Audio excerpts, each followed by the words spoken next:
And shifting our focus to West Asia, the Israeli military says its troops have found the body of a hostage held by Hamas in Gaza, along with evidence suggesting his son may also have been killed. The body of Israeli Bedouin Yosef Ziadane was recovered from a tunnel in the Rafah area. The IDF said it is investigating the circumstances of his death and the findings regarding his son, Hamza. The IDF said that the Special Forces soldiers conducted a complex and difficult operation in the Rafah tunnel to retrieve Bedouin's body, which was found close to the bodies of armed guards from Hamas or other Palestinian militant group. The body was taken to Israel for an identification process and the family was notified after the identity was confirmed. Earlier, Israel's Defense Minister Israel Katz had said that the remains of Ziadane's son, Hamza, had also been brought to Israel. But the military clarified that the son's body had not been recovered, although findings related to him were located, which raised serious concerns for his life. The father and son were seized by the Palestinian militants from Kibbutz Holit near the Gaza border during the Hamas attack of October 7, 2023. Two other children of Ziadane abducted on the same day were released during a week-long ceasefire in November 2023.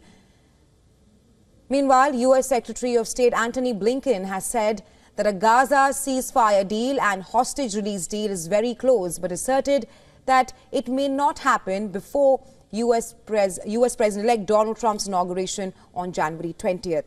Though he said the deal will be done on the basis of the plan but put forth by U.S. President Joe Biden in May last year.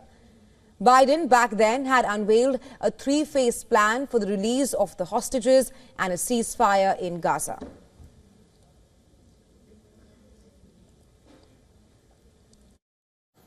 We're very close to a ceasefire and hostage agreement. We've talked about this too in recent days. I hope that we can get it over the line in the time that we have left. But if we don't, then the plan that President Biden put forward for a ceasefire hostage deal will be handed over to the incoming administration. And I believe that when we get that deal, and we'll get it, it'll be on the basis of the plan that President Biden put before the world. As mediators, Qatar, Egypt and the United States have been brokering a fresh round of indirect negotiations between Israel and Hamas in Doha. The Israeli military continued to pound Gaza, killing at least 22 people on Wednesday. According to Palestinian medics, at least 10 people were killed in an airstrike on a multi-story house in Gaza's Sheikh Radwan neighborhood, while another strike killed 5 in the nearby Zaytun suburb. A total of 7 people were killed in Deir al-Balah city in central Gaza and in Jabalia. So far, over 46,000 Palestinians have been killed in Israel's 15-month-long offensive against Hamas in Gaza. Meanwhile, in the West Bank, an Israeli drone strike killed 3 people, including 2 children. While the military said that its air force struck a terrorist cell in the area of Tamun, Palestinian news agency Wafa said that the Israeli strikes persisted following Monday's killing of 3 Israelis in the territory. Meanwhile, the Israeli army said that 3 of its soldiers were killed in fighting in northern Gaza on Wednesday, bringing its losses in the Palestinian territory to 399. The military said a 4th soldier was also wounded in the area. That's where the Israeli forces have been conducting a major offensive to prevent Hamas militants from regrouping.